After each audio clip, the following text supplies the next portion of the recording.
শুভ রবীন্দ্র জয়ন্তী। আমরা বাঙালিদের অত্যন্ত গর্ব হওয়া দরকার যে আমাদের এই ভারতবর্ষে আর আমাদের এই বাংলা স্থানে রবীন্দ্রনাথ টেগোর, কবিগুরু রবীন্দ্রনাথ টেগোরের মতন মানুষ জন্মেছে।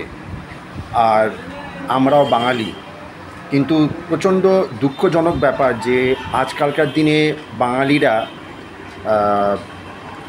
রবীন্দ্রনাথ টেগোরকে ভুলে গেছে এবং রবীন্দ্র জয়ন্তীকেও ভুলে গেছে। অত্যন্ত লজ্জাজনক ব্যাপার। এই রবীন্দ্রনাথ টেগোরের এত গুণ, এত গুণ, তার শতাংশের একাংশ আমরা কেউ না আছি না হতে পারবো। আর আমরা এতটাই দুর্বল, এতটাই কাপুরুষ যে আজকে আমরা অধিকাংশ ক্ষেত্রে, অধিকাংশ লোক, আমরা বাঙালিরা এরকম ধরনের মানুষদের ভুলতে চলেছি।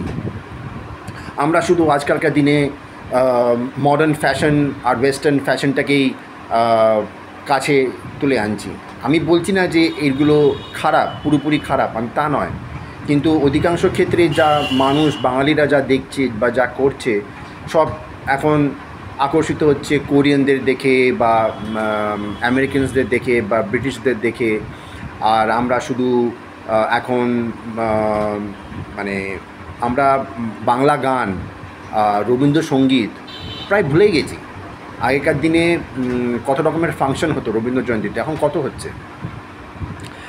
আর আপনার কি কোনো ধারণা আছে এই কবিগুরু রবীন্দ্রনাথ টেগোর, তার কন্ট্রিবিউশন কতটা আমাদের ভারত স্বাধীনতার জন্যে, বা সে কতটা বলিদান দিয়েছেন, কতটা কর্ম করেছেন আমাদের এই ভারত স্বাধীন হওয়ার জন্যে?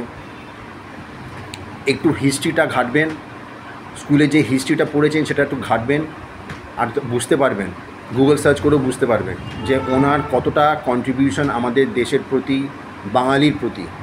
আর সে যেরকম লেখক, যেরকম তার রচনা, গানের লেখা, তার এত আর্টিস্টিক স্কিলস, আমরা তার শতাংশের একাংশ হতে পারবো না, না কখনো ছিলাম, না আছি, না কখনো থাকবো।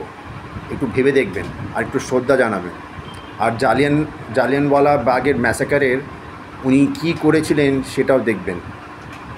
আর পারলে গীতাঞ্জলিটা একটু পড়বেন।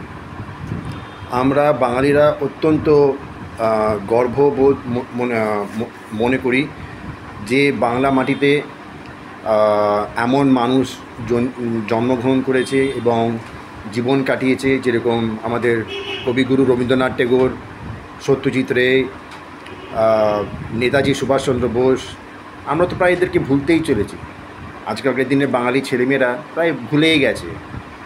খুব দুঃখজনক ব্যাপার।